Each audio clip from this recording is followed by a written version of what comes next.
Bien, 2 Corintios 4. ¿Qué encontramos? ¿De qué vamos a charlar hoy? Quédense tranquilos, no voy a ser tan largo. Lo que encontramos en la segunda mitad de 2 Corintios 4 es un poco la biografía del apóstol Pablo hasta el momento, lo que él venía como pasando. Él abre un poco su corazón y nos cuenta cómo estaba atravesando su vida. ¿Vieron cuando nosotros acá nos juntamos, charlamos un poco?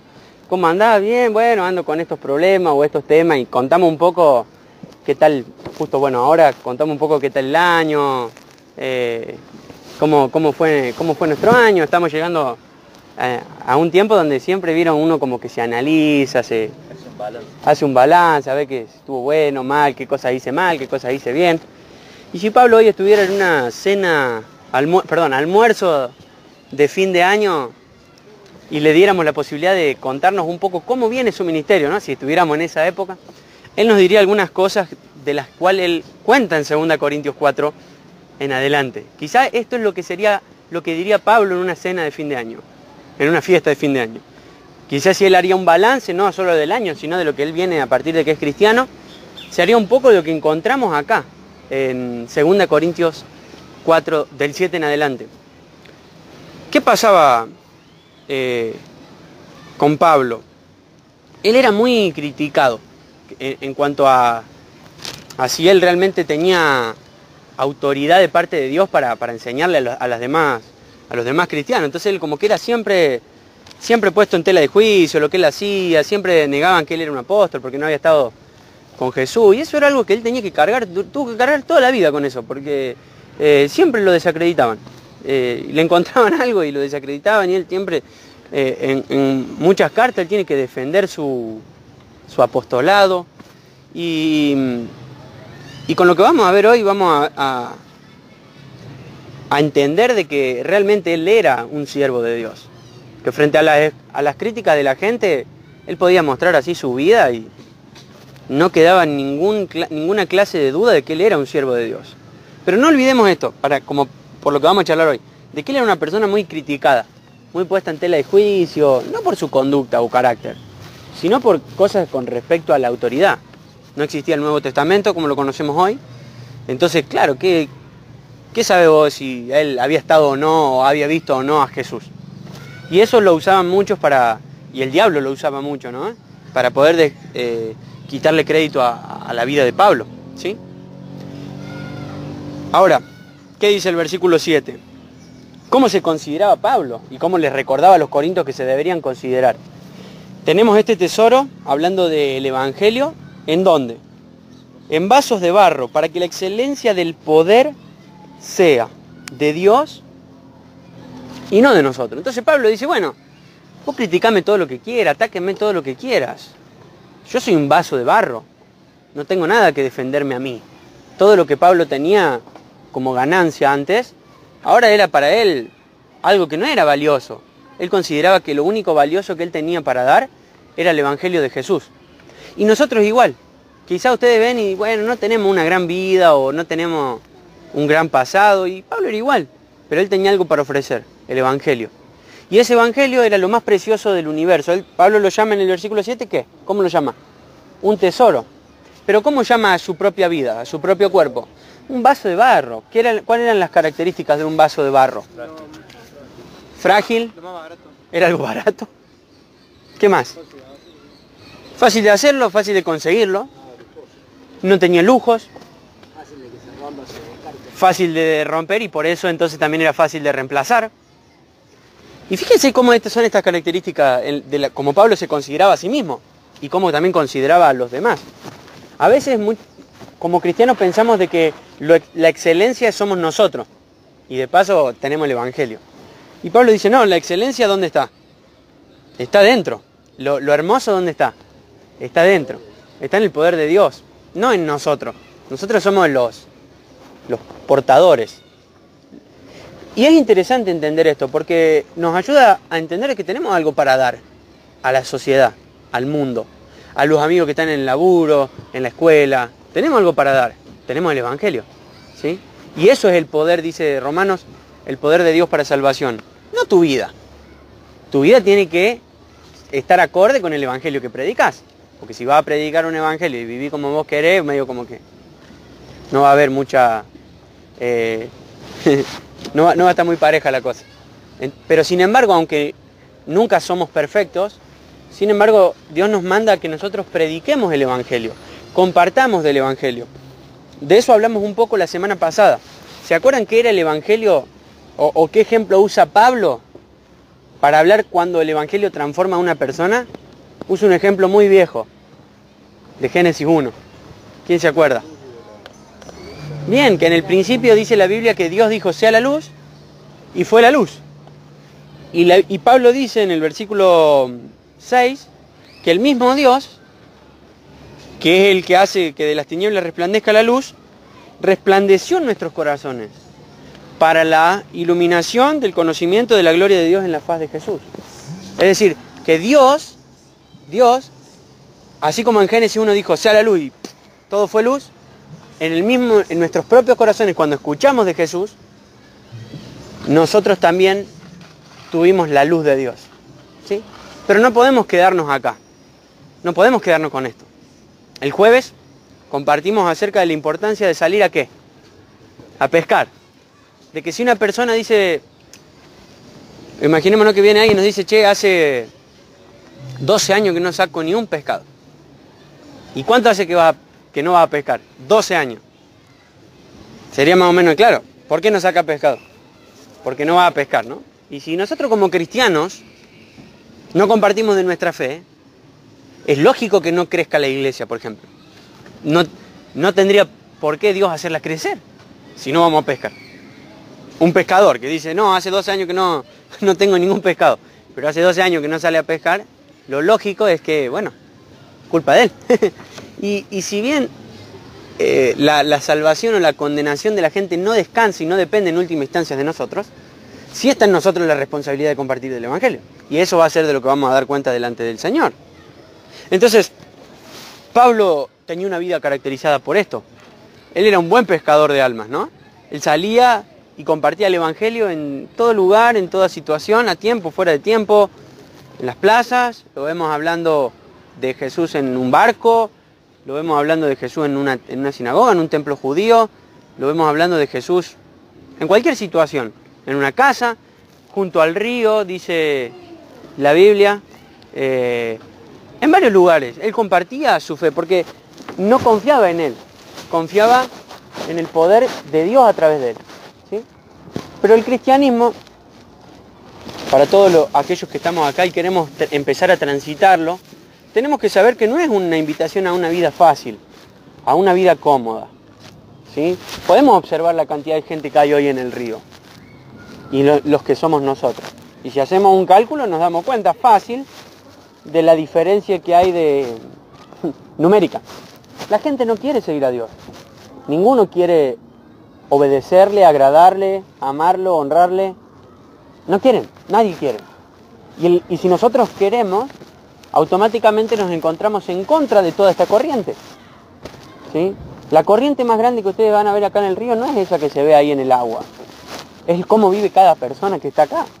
Esa es la corriente más fuerte con la que nos enfrentamos. Y eso hace que el cristianismo sea mucho más difícil. ¿Sí? Hace que sea complicado, duro. Hace que sea muchas veces muy fatigoso, doloroso, penoso. Por el hecho de que estamos nadando contra la corriente. Y la vida de Pablo fue una vida así. No fue una vida fácil. No fue una vida llena de lujos, placeres, riqueza, comodidad. Él no sabía lo que era la comodidad. Cuando Pablo iba a un lugar no preguntaba dónde iba a ser el hotel donde se iba a quedar. Él preguntaba cómo iba a ser la cárcel a donde iba a estar. Porque así era su vida. Y si Pablo hoy estaría acá con nosotros y compartiera la palabra y tendría que dar un resumen de cómo fue su año, comenzaría en el versículo 8, diciendo, estamos atribulados en todo. Estamos atribulados en todo. Pero, esperen que estoy leyendo otra versión. Ahí voy a la que tenemos. ¿Qué dice el versículo 8? Nos presionan las dificultades. En la traducción que usamos los domingos, ¿qué dice? Nos presionan Las dificultades, eso es lo primero que Pablo diría. ¿Cuáles pueden ser esas dificultades? A ver quién se le ocurre. Para charlarlo entre todos. ¿Qué dificultades? ¿De qué dificultades está hablando Pablo? ¿Persecución? ¿Cómo? Todos los días me llegaron los mismos. Sí, pero una dificultad más específica que él enfrente. Un látigo, por ejemplo, él enfrentó los látigos, sí. La cárcel. Burlas. Soledad. El naufragio. ¿Cómo? Le arrimaron piedras varias veces. Ver que sus propios hermanos judíos no crean en Cristo. Ver que él compartía con los judíos el evangelio y no entendían nada los demás. Eso era para él muchas dificultades. Quizás nosotros llegamos a fin de año y también podemos pensar, nos presionan las dificultades. Bueno, no estás a la altura de Pablo, ni estoy a la altura de Pablo. Pero fíjense cómo el cristianismo, cómo lo presenta el apóstol, que después de Jesús tuvo el más impacto en la humanidad lejos. Dice, nos presionan las dificultades. ¿Pero qué pasa? ¿Qué era lo que pasaba? Pero no nos aplastan. Es decir, tenemos dificultades, pero eso no nos elimina para siempre. Y el cristiano frente a las dificultades va a sufrir, pero no va a ser aplastado. Un verdadero hijo de Dios no es aplastado frente a las dificultades. Y Pablo dice, nos presionan las dificultades, pero no son lo suficiente fuertes como para aplastarnos. ¿Saben por qué? Porque Dios prometió de que no vamos a ser tentados más allá de lo que podamos llegar a soportar. Y si nosotros enfrentáramos una prueba, una dificultad más grande de la que podamos soportar, Dios sería infiel. Su palabra no sería verdad. Y Pablo dice, tenemos dificultades, sí, pero nunca nos aplastan. Y vos como cristiano vas a tener dificultades. Si querés caminar según y conforme a la voluntad de Dios, vas a tener dificultades. ¿Sí? Entendelo, aceptalo. Pero nunca esas dificultades van a ser tan fuertes como para aplastarte. Porque frente a una dificultad grande va a haber un Dios más grande. Lo segundo que Pablo dice, estamos perplejos. Hay otra traducción que dice, estamos en apuros. Y era algo que, esto también de vuelta, tiene que ver con que era una dificultad tras otra. Y es como que nunca, pareciera como que nunca frenaba. Y él estaba en un problema, venía otro, y aparecía algo. Y él tenía, por ejemplo, algo que fue muy feo para él, fue tener amigos cercanos a él, muy cercanos en la obra de Dios, que lo abandonaron y se fueron al mundo.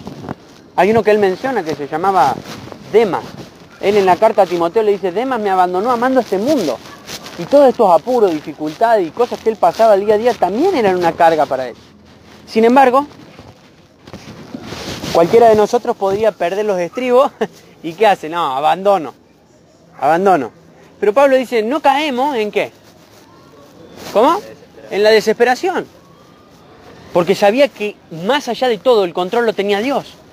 Porque lo están llevando preso a Roma, por ejemplo, y naufraga el barco. Es decir, encima que me están llevando preso por ser cristiano, que no hice nada malo, el barco tiene que naufragar. Tiene que perderse a la deriva. Y estos apuros le pasaban a cada rato. Y él dice, nunca caemos ante la desesperación.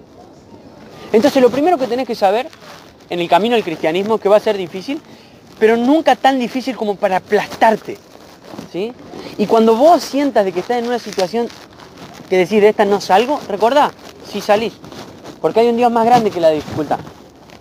Y cuando estés en apuros o perplejo porque te pasó algo que vos nunca lo esperabas, recordá, no tenés que caer ante la desesperación. Porque hay un Dios que sabe lo que hace.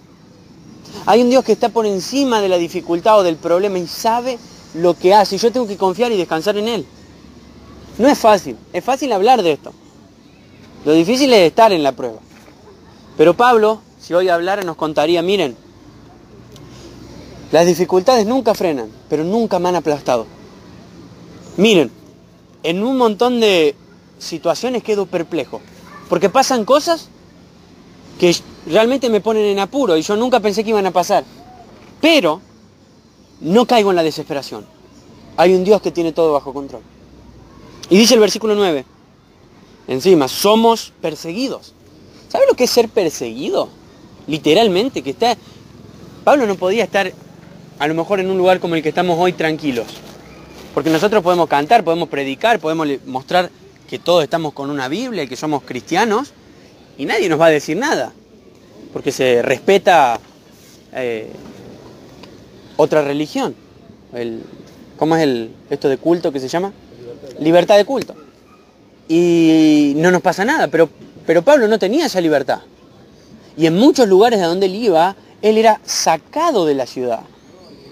Y después, encima, los que lo sacaban, lo perseguían a otra ciudad. Él iba a predicar a otra ciudad y venían los de la otra ciudad a buscarlo a él. ¿Se acuerdan lo que vimos en Hechos? Lo perseguían, lo perseguían, lo perseguían. Y es horrible ser perseguido. No puede dormir tranquilo. Imagínate dormir.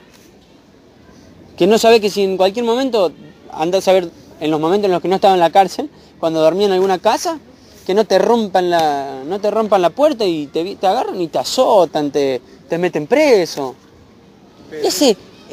Te apedrean. Ese trauma psicológico de estar perseguido no es fácil. Y como cristianos también vamos a ser perseguidos. Quizás no en la medida de Pablo, pero estás perseguido porque tenés un familiar que siempre te hace la contra. Estás perseguido por otras cosas. Porque querés ser diferente en tu círculo social y recibís burlas. Recibís como que sos como un bicho raro. Esa persecución la tenemos que enfrentar, no tenemos que escapar. Porque ¿saben cuál es lo contrario a escapar de esto? Amoldarme al mundo. Amoldarme y ser como los demás. Bueno, todos dicen malas palabras, yo las digo, todos hacen esto, yo lo hago. Y no soy diferente, y cuando no soy diferente, soy como ellos. Y cuando soy como ellos, no soy luz. Cuando no soy luz, nadie se salva. Y yo no le doy gloria a Dios. Y Pablo tenía este sentir de ser perseguido, como decía por ahí Checho, de sentirse solo. Pero él entendía algo más también, que dice, nunca somos abandonados por Dios. Y si Pablo, vuelvo a repetir esto, si Pablo estuviera compartiéndonos de su año, él diría, bueno, nos presionan las dificultades, estamos perplejos, somos perseguidos, pero, por encima de estas cosas, las dificultades no nos aplastan, no caemos en desesperación, Pablo diría, no nos volvemos locos. ¿Y por qué? Bueno, él dice al final del versículo 9, nunca, en ningún momento, en ninguna situación, somos abandonados o soltados por Dios. Lo que cantamos recién hace un rato. Nada en la tierra puede separarnos del amor de Dios. Miren si Pablo habrá entendido eso. Lo escribió él. Nadie nos puede separar de su amor. Y nunca Dios te va a abandonar. Sea la persecución que sea. ¿Por qué se piensan que hay cristianos como nosotros que dejan su comodidad acá y se van al Medio Oriente donde ser cristiano te cuesta la vida? Porque ellos saben de que vayan a donde vayan nunca van a ser abandonados por Dios. Nunca van a ser dejados por Él. Porque el cuidado de Dios sobre tu vida no está atado al lugar a donde vos estés. El cuidado que Dios tiene sobre vos no está limitado en el círculo donde vos te movés. El cuidado de Dios sobre tu vida traspasa cualquier barrera y cualquier lugar, traspasa cualquier poder del gobierno, por ejemplo, porque sabemos que Pablo se enfrentaba a los gobernantes. Y no es poca cosa, no es que se enfrentaba a la policía local. Él se enfrentaba a los gobernadores. Él sabía de que nunca iba a ser abandonado por Dios. Por eso en la cárcel él podía cantar tranquilo y libremente. Y quizá con todo lo que estoy hablando vos te sentís como recontra lejos, ¿no les pasa? ¿No nos sentimos lejos de esto? De este estilo de vida. Pero es bueno ver y animarnos en cuál es el camino que seguir. Un camino a Dios, un camino de fidelidad a Dios, es un camino de dificultades. Es un camino de problemas.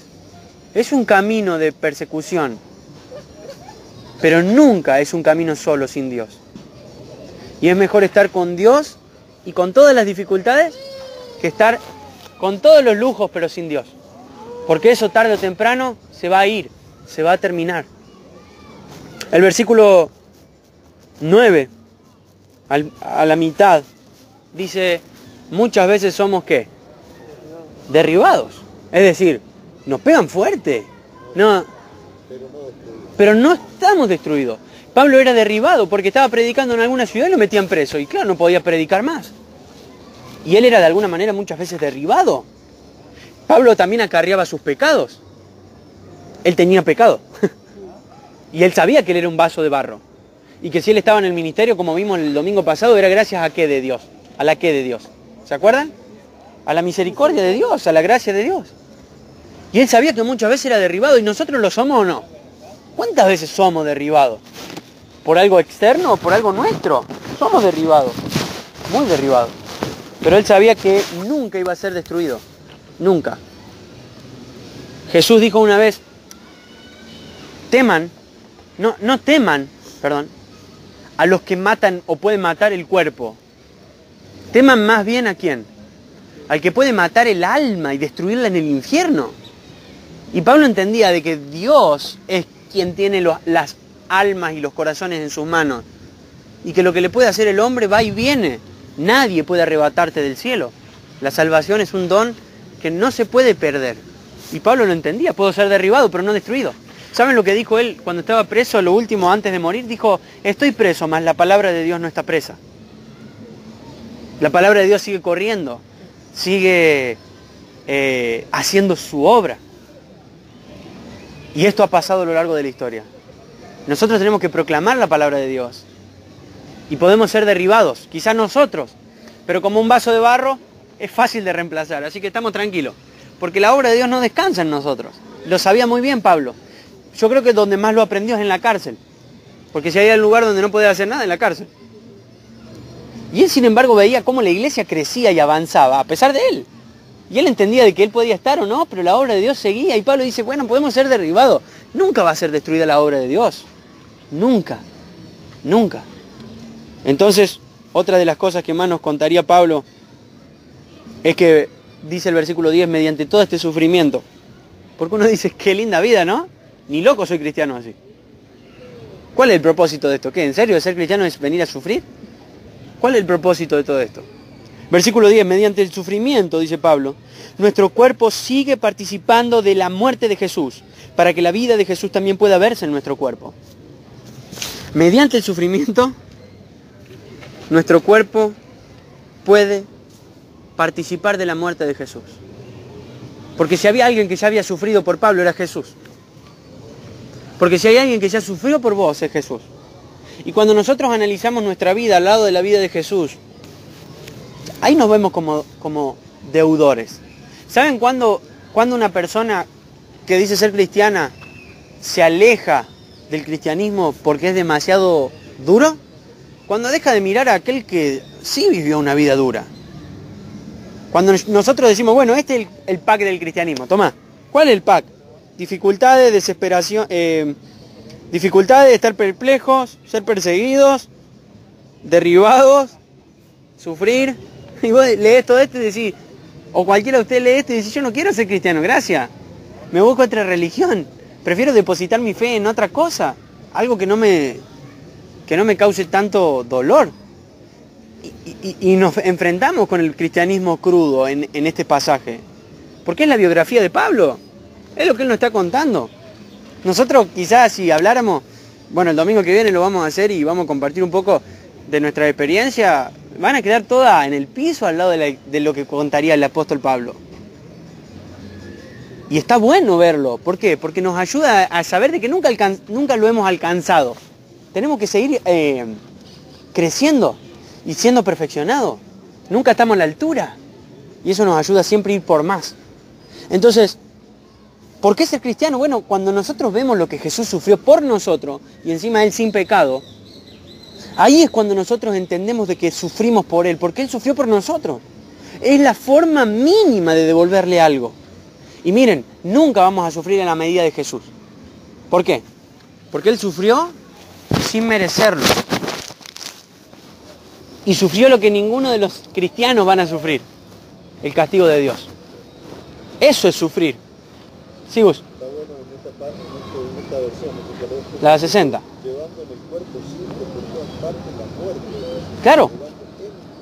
Llevando en su cuerpo la muerte, es como que Pablo dice, estamos como muriendo todo el tiempo. De hecho, él después él dice, yo muero cada día. Porque era difícil. No era una vida liviana. Y nosotros a veces nos hacemos problemas por cosas tan pequeñas. Y Pablo dice, no es fácil. Nosotros vamos a todos lados y llevamos sobre nosotros la muerte de Cristo, el sufrimiento que sufrió Cristo. No estamos jugando, dice Pablo. Esto es nuestra vida. El cristianismo es nuestra vida. Para nosotros no es una decoración el domingo. Es nuestra propia vida. Pero ¿qué pasa cuando llevan ellos la muerte? Dice al final del 10, la vida de Jesús también se ve. Cuando vos vivís para Cristo, la vida de Cristo es reflejada. ¿Y saben en qué redunda la vida de Cristo cuando vos reflejás la vida de Cristo? En salvación para otras personas. Dice el versículo 11, es cierto, vivimos en constante peligro de muerte porque servimos a Jesús. Miren, este versículo es arrancado en muchas iglesias. Es quitado en muchos cristianos. Si se lee el versículo 11 así libremente, vivimos en peligro por servir a Jesús. Choca contra nuestra propia naturaleza. Porque humanamente tratamos de buscar huir. Huimos del peligro. Y Pablo dice, servir a Jesús nos trae peligro. Nos trajo peligro. ¿Y por qué con nosotros debería ser diferente? ¿Que acaso Dios tiene un trato especial con los cristianos del siglo XXI que con el apóstol Pablo? ¿Que acaso Dios es un Dios diferente que ha cambiado? Y me pregunto esto yo. ¿Acaso no se está viendo tanto la vida de Cristo en nosotros porque tampoco se está viendo su muerte? ¿Acaso no estamos reflejando a Cristo porque no estamos queriendo aceptar ese sufrimiento que conlleva ser cristiano? La burla, el desprecio. La Biblia es clara en el sufrimiento. Por muchas persecuciones o tribulaciones entrarán en el reino. Es necesario que todos los que quieran seguir a Cristo Jesús padezcan persecución. Son versículos bíblicos. Y no estoy rechazando el cuidado, el amor y la protección de Dios, porque están muy claras en estos pasajes. Pero ser cristiano es esto. Ser cristiano es esto. Y es triste cuando nosotros decimos, bueno, no, servir a Jesús no vale tanto la pena como para que yo sufra. O sea, Jesús, bueno, vos sufriste por mí, está todo bien. Pero a ver, yo no, tengo mi vida. No te metas. Y Jesús te hace así, te muestra los clavos y dice, yo sufrí por vos. ¿Por qué vos no podés sufrir por mí? ¿No es injusto eso? Sí, claro, Él sufrió por nosotros, pero para que nosotros no suframos. No, Él murió por nosotros, por nuestros pecados, para que nosotros no muramos por nuestros pecados. Un predicador es claro y Él dice, Dios en el cielo va a tener solamente un hijo sin pecado. Pero no va a tener a ninguno sin sufrimiento. Uno solo sin pecado, Jesús. Pero ninguno sin sufrimiento. Ninguno. Todos nosotros. Y va a ser en una escala diferente, sin duda. Yo no les estoy diciendo de que vamos a todos a morir en una cruz por Jesús. No, gracias. Justo ahora no. No estoy diciendo de que vamos a morir por Jesús. Pero no estoy garantizando de que no. ¿Quién sabe eso? ¿Quién puede garantizar eso? ¿Cómo está el país? ¿Cómo vienen las leyes? ¿Cómo viene la sociedad? ¿Cómo viene la cultura? ¿Podemos garantizar de que ninguno de nosotros no va a morir por Jesús? Yo no me animo a garantizar eso. Menos los que por ahí somos más jóvenes. No sabemos cómo va a terminar, cómo se va a venir la cosa. Pero tu fe, cuando sea puesta a prueba, cuando tu fe, como dice la Biblia, sea probado por fuego, como dice Pedro, ¿qué va a pasar ahí? Y hay que estar preparado para situaciones así. Porque la Biblia enseña de que si nosotros no entendemos bien cómo es el cristianismo, es exactamente igual a que un hombre que construye una casa sin calcular cuánto va a gastar. Y dice, y queda la mitad, y viene a ser la burla de todos. Eso está en Lucas 14. Y nosotros no tenemos que ser la burla, tenemos que ser cristianos que entienden qué significa ser cristiano.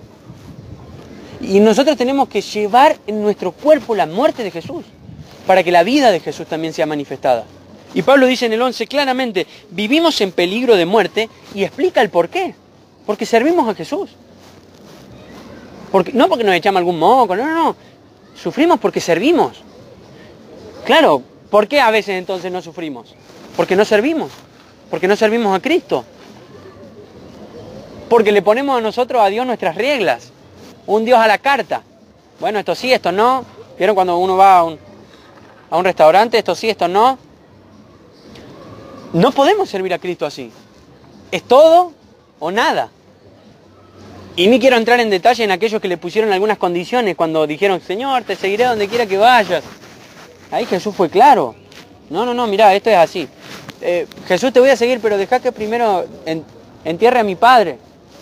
Y Jesús fue claro en eso.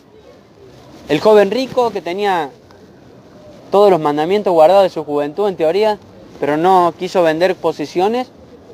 Chao. Y así uno y otro. No podemos disminuir el precio de seguir a Cristo.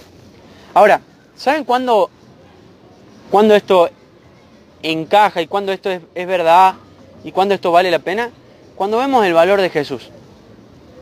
Cuando nosotros entendemos cuán valioso es Jesús y cuán precioso es, entonces ahí es cuando entendemos que vale la pena servirle y sufrir lo que tengamos que sufrir por Él. Cuando vemos que Cristo es lo más valioso del universo, entonces ahí sí tiene sentido sufrir. Pero si yo pienso que esto es una religión o algo, entonces no quiero saber nada. Pero cuando yo entiendo que estamos todos acá siguiendo a una persona que antes que nosotros sufrió por nosotros, entonces ahí sí tiene sentido. Ahí sí vale la pena. Porque ya tu pastor ya sufrió. Y ahora las ovejas seguimos sus pasos. Entonces, el resultado de estar en peligro por servir a Jesús dice, para que la vida de Jesús sea evidente en nuestro cuerpo que muere. Así que vivimos de cara a la muerte. ¿Sabe lo que es eso? Significa, no sé cuándo muero, pero puedo morir hoy. De cara a la muerte. Estar ahí, de cara, es decir, tener la muerte acá. Pablo podía estar compartiendo en una cena de fin de año, en un almuerzo de fin de año, y él podía estar consciente de que quizás sea la última en la que él compartía. De hecho, cuando él se despide de los ancianos de la iglesia de Éfeso, él se despide llorando, porque nunca más dice, voy a ver los rostros de ustedes. ¿Saben lo duro que debe haber sido eso? Dice que todos se le tiraban al cuello a abrazarlo y besarlo, porque sabían de que no lo iban a ver más. Y él sabía cómo iba a morir. Pablo sabía que iba a morir por Cristo, literalmente. ¿Saben lo difícil que debe haber sido eso? Y él dice, vivo de cara a la muerte. Pero qué lindo cuando entendemos que la muerte no es todo. Qué lindo cuando entendemos que la muerte es simplemente nuestro puente hacia la verdadera ciudad hacia donde vamos. Porque ahí es cuando cobra sentido la vida. Miren, si no entendemos el cielo, la salvación, y si no entendemos el valor de Jesús, entonces todo esto para ustedes va a ser una carga. Va a ser nada más que una carga. Pero si entendemos lo que Cristo ganó muriendo por nuestros pecados y encima regalándonos el cielo, entonces esto va a ser un placer. Un placer rendir la vida por nuestro Salvador. Versículo 2 entonces de vivimos de cara a la muerte, pero esto ha dado como resultado vida eterna para ustedes. Y yo creo que esto a Pablo lo llenaba de orgullo. Porque él, es verdad, tenía sobre su cuerpo las marcas del sufrimiento, pero qué lindo ver caras nuevas que él antes no había conocido. Qué lindo es ver gente que conoce de Jesús y que vos sabés de que si hoy mueren, se van para siempre al cielo. Entonces Pablo dice, bueno, mira, puedo seguir sufriendo, pero qué lindo es ver gente que se salve. Y qué lindo es que nosotros podamos ser testigos de otras personas que sean salvas, que conozcan del Evangelio. Miren, les aseguro de que el sufrimiento va a ser como, ¿qué me importa? Estoy sirviendo a Dios. ¿Qué me importa? Me muero y voy a ver a todo esto, lo voy a ver en el cielo. ¿Saben qué lindo es pensar así? Es tener esa mirada evangelística. Pero nosotros estamos tan preocupados en nosotros mismos. Por eso, si Pablo lo invitábamos a charlar en un almuerzo de fin de año, de lo que más iba a hablar, iba a ser de cómo Dios estaba obrando en otra gente, en otras personas. Esto es el cristianismo. Dice el versículo 13. Sin embargo, ahí, esperen. Yo me adelanto, y si yo estuviera y Pablo estuviera acá compartiendo el almuerzo, levantaría la mano. Le haría una pregunta. Pablo, ¿no sos tentado a veces a abandonar esto? Porque según lo que vos me estás contando, es dificilísimo servir a Cristo en este calibre. Y yo le haría la pregunta a Pablo, no, ¿de verdad algunas veces no pensás abandonar? ¿O por qué seguís? Y él dice, seguimos predicando. Sin embargo, seguimos predicando. Porque tenemos la misma clase de fe que tenía el salmista cuando dijo, creí en Dios, por tanto hablé. Tengo fe, dice Pablo. ¿En serio, Pablo, eso es todo? Sí. Eso es todo. Fe. ¿Qué fe? La convicción de lo que no se Bien. La certeza de lo que se espera y la convicción. Bien. ¿Qué es lo que esperamos? La certeza de lo que se espera. ¿Qué esperamos? ¿La vida eterna? ¿La salvación? ¿Sí? ¿Cómo? Estar con Dios. ¿Y lo que no se ve? Como lo mismo. Como que más o menos lo mismo, ¿no? Porque fíjense que estas certezas que estamos esperando son exactamente las mismas que no podemos ver. De que vamos a resucitar, eso es una certeza. Miren, si nosotros entendiéramos, como entendía Pablo, que vamos a resucitar, nuestras vidas serían diferentes. Acá hay un comentario que estoy viendo que dice que la fe necesita presentada para seguir predicando. Claro. O sea, confiar en que las cosas que Dios había prometido se iban a cumplir, era lo que a él le daba el ánimo. Porque si no, miren, esto es clarísimo para abandonar el cristianismo. En 1 Corintios 15, no sé si ustedes se acuerdan cuando lo vimos hace poco, Pablo dice, si nosotros esperamos en Jesús en esta vida, somos dignos de lástima. Si no nos va a dar nada acá. Pero si es verdad que allá en el cielo azul, que más allá de lo que no podemos ver, hay una ciudad celestial, cuyo constructor y arquitecto es Dios. Y hay una eternidad donde mi cuerpo va a estar ahí para siempre, con Dios. Suframos. Suframos por Él. Ven que ahí sí tiene un poco más de lógica. Fíjense lo que dice Pablo en el versículo 14. Sabemos que Dios, quien resucitó al Señor Jesús, también ¿qué? ¿Qué dice? Nos resucitará a nosotros con Jesús y nos presentará ante sí mismo junto con ustedes. ¿En dónde estaba entonces la fe? En que Pablo moría y volvía a la vida con Cristo. Estoy convencido de que la resurrección para mí era la base motivacional de Pablo. Porque si no, no tiene sentido el cristianismo para él. Si era un guaso que sufría cada rato. Era un loco que sufría cada hora. Lo podemos ver. Vimos la desesperación, vimos la persecución que le enfrentaba, vimos todo esto. Y si no, lean el libro de Hechos, del 9 en adelante.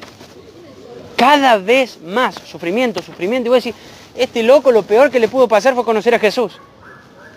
Pero si entendemos todo lo que Cristo nos ha regalado en el cielo, entonces no es lo peor, es lo mejor. El ejemplo que usaba hace mucho era, si vos tenés que caminar una cuadra, donde hay brasas, las brasas ahí que usamos para el pollo, imagínate toda una cuadra de brasas, ardiendo a más no poder, vos estás descalzo. Pero cuando termina esa cuadra, esos 100 metros, hay una pileta gigante, bien fresquita. ¿Vos harías eso? O la otra opción es una calle con agua, un poquito de agua así, fresquita, pero al final es una pileta de brasas. ¿Sí? ¿Cuál elegirías? Caminando por las brasas, sufriendo porque no tan fuerte, pero tirándote al final a una pileta, o caminar por la pileta y al final tirarte a las brasas. ¿Cuál ejemplo elegirían? Sí, o sea, no hay tercera opción. A veces uno quiere buscar caminar por la pileta y tirarse a la pileta. Ah, claro, no, qué vivo. No, pero Jesús en Mateo 7 fue claro, él dice, no, miren, el camino es angosto y pocos son los que lo hallan. Si la puerta angosta, querés agarrarla, pero lleva a la muerte.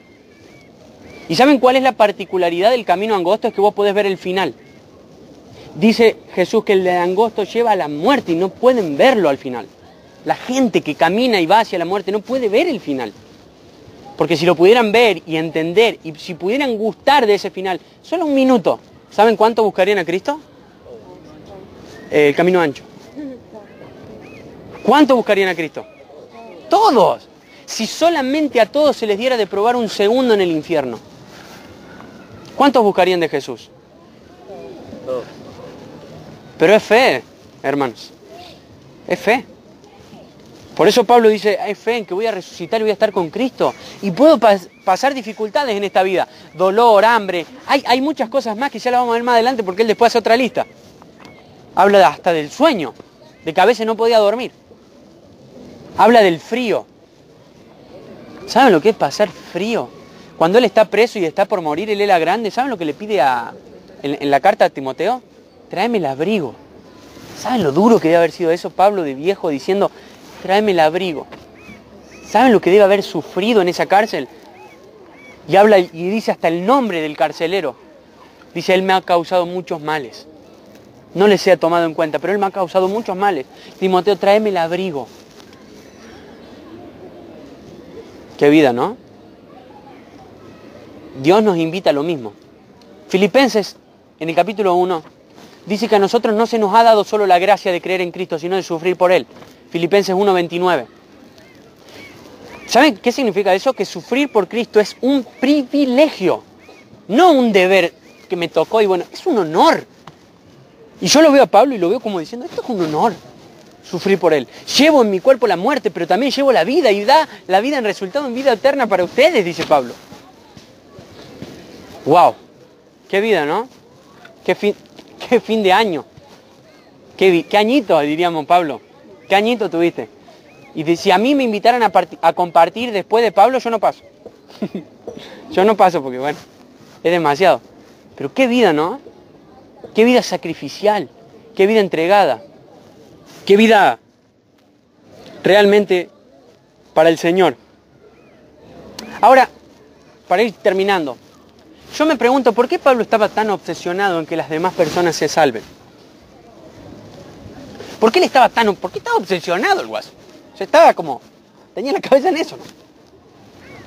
Y fíjense algo interesante que dice el versículo 15. Todo esto es para beneficio de ustedes. Porque no cobraba Pablo, ¿se acuerdan? Lo hemos visto ya en 1 Corintios 9, él no cobraba un peso. Y a medida que la gracia de Dios alcance a más y más personas, habrá más abundante acción de gracias y Dios recibirá más y más gloria. ¿Dónde estaba la más grande emoción, motivación de Pablo? ¿En más y más qué? Gloria. ¿Saben por qué? Porque si él se salva, yo le predico a él y él se salva. ¿A quién le va a dar gracia? A Dios. ¿Y a quién le va a dar la gloria? A Dios. Alan se salva, gloria a Dios. Nico se salva, la gloria de Dios. Entonces lo que Pablo dice es que yo quiero que más y más personas se salven. Para que cuando nos juntemos abunden más y más y más ¿qué? Las acciones de gracia delante de Dios y Dios reciba más y más y más gloria. Terrible, zarpado. Pero él deseaba que más gente se salve para que más gente le dé gracia a Dios. Él deseaba que más gente se salve para que más gente le dé gloria a Dios. Es claro este versículo, no hace falta explicarlo tanto. A medida que la gracia de Dios alcance a más, y a más, y a más, y a más, y a más, y a más, y a más personas, más y más y más personas van a darle gracias a Dios. Y soñaba Pablo con una multitud de personas salvas. Todos los máxima cantidad de judíos que se pueda, la máxima cantidad de gentiles que se pueda. Él deseaba verlos a todos dándole gracias a Dios. Me encanta, ¿saben por qué? Porque acá no dice en ningún momento dándome las gracias a mí. Oh, Pablo, vos que te sacrificaste y viniste a Corinto y predicaste el Evangelio y sufriste, gracias a vos y estamos... No, Pablo dice, no me importa, ustedes no se acuerden de mí, yo soy un vaso de barro, me reemplazará otro. Pero quiero que abunde más y más y más las gracias a Dios. Porque la más grande motivación de Pablo estaba en darle gloria a Dios. ¿Saben por qué? Porque vivimos para la gloria de Dios. Porque de Él, por Él y para Él son todas las cosas. Porque todo existe para darle gloria a Dios. Y vos tenés que compartir de este evangelio, este tesoro que tenés, para que esa persona a la que vos le compartís, si Dios la transforma, le pueda dar gracias a Dios. Y así Dios reciba más gloria. Pero ven que la ecuación que hace es más o menos sencilla, ¿no? ¿Por qué crees que más gente se salve? Dice Pablo. Y bueno, porque si más gente se salva, entonces más gente le da gracia a Dios.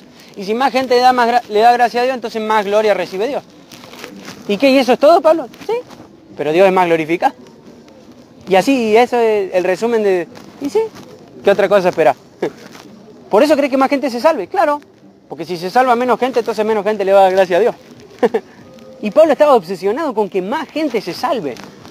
Y él decía, yo corro esta carrera, pero yo corro para ganar. Yo corro y quiero que más gente se convierta con mi predicación.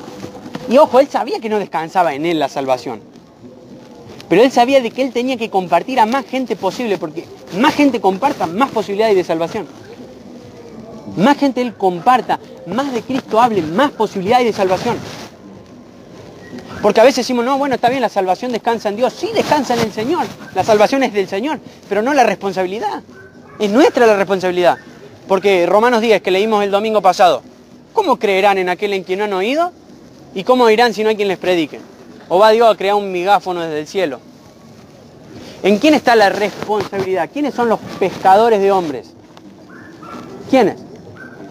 Nosotros. Y me encantaría que nos podamos ir con esta idea. Somos los encargados de dar a conocer el Evangelio a todo el mundo. A tiempo y fuera de tiempo, nos cueste o no nos cueste. Y llevar en nuestro cuerpo la muerte de aquel que sobre su cuerpo llevó nuestro pecado. Y eso le va a dar más y más gloria a Dios.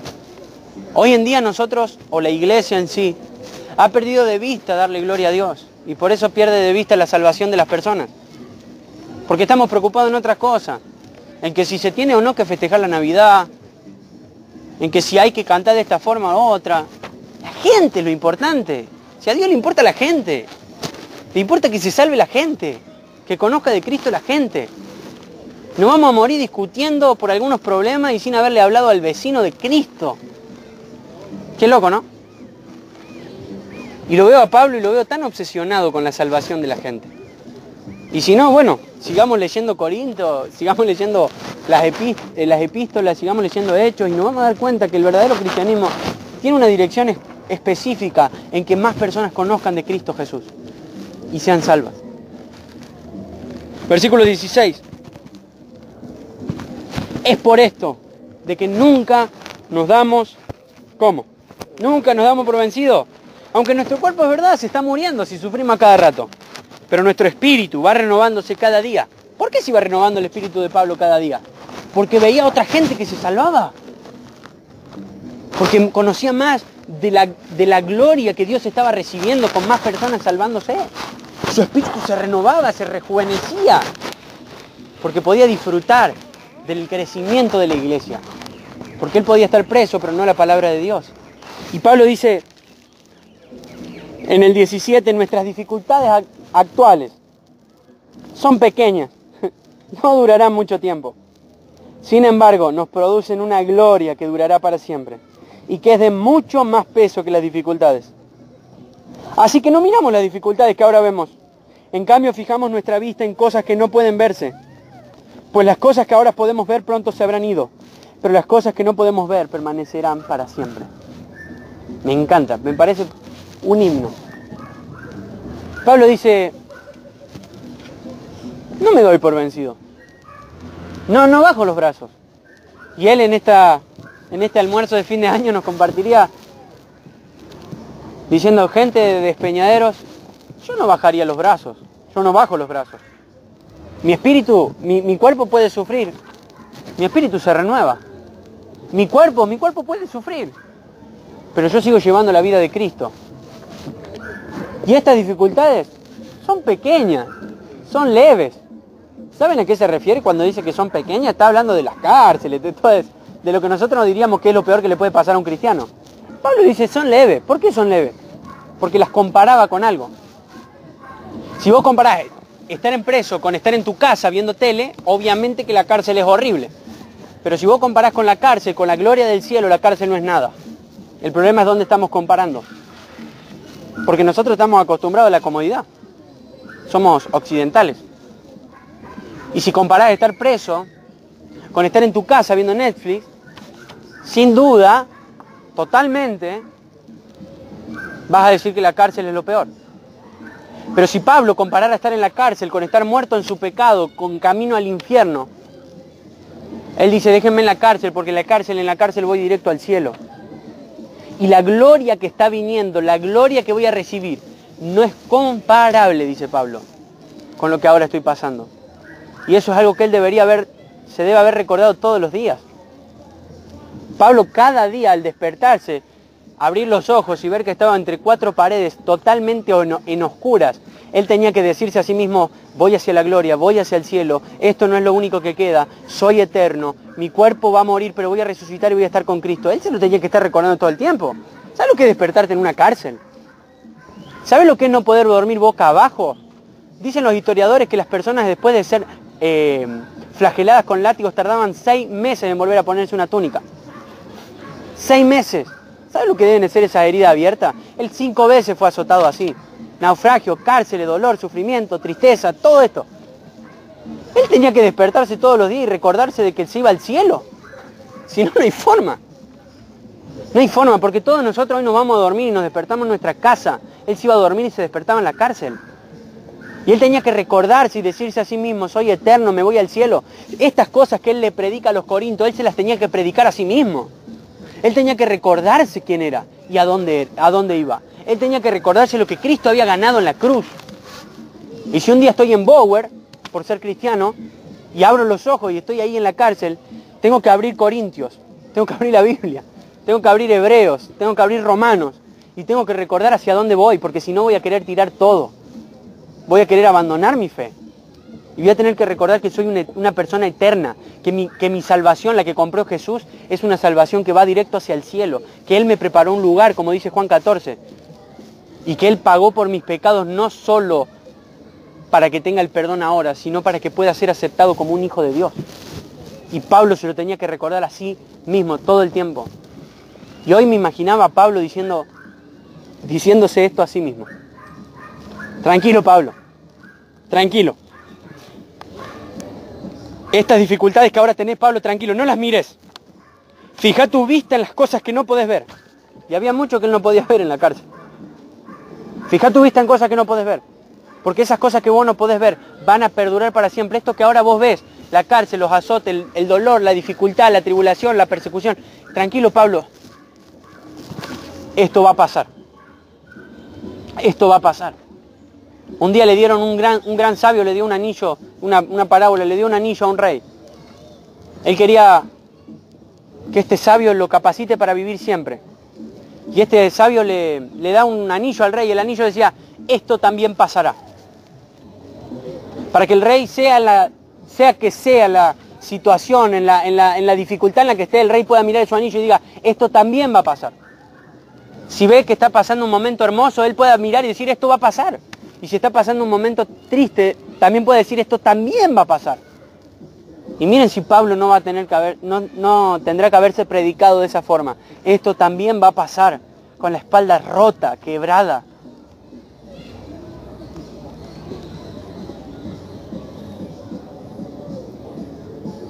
Tenemos un gran camino por delante, una vida por vivir. Y una sola. Yo los animo y me animo a mí mismo. A que la vivamos por Él.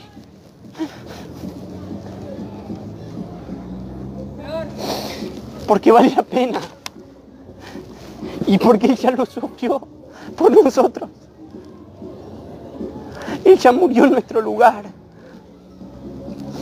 No hay nada que le podamos reclamar. Porque ya lo dio todo. Ya está. Vos no tenés que pagar por tus pecados. No tenés que enfrentarte a la ira de Dios. No tenés que hacer nada. Ya está. Sos salvo. Y nadie te lo puede arrebatar. ¿Qué más queremos? ¿Qué más nos puede dar Dios? ¿Qué más necesitamos? ¿Qué más? Pongamos los ojos en Él. Él sufrió por nosotros. Él dio la vida por nosotros. Mañana a la noche vamos a recordar que Él nació. Mañana, domingo, el lunes, el martes, que Él nació para morir por nosotros. Para que nosotros no tengamos que morir. ¿Te das cuenta de que vos vas a morir y no vas a irte al infierno? ¿Te das cuenta de que no tenés que pagar por tus pecados? ¿Te das cuenta de que Jesús murió en tu lugar? ¿De que hay libertad, como cantábamos? ¿Te das cuenta de que todo esto es cierto? ¿Y de que hay salvación en Él?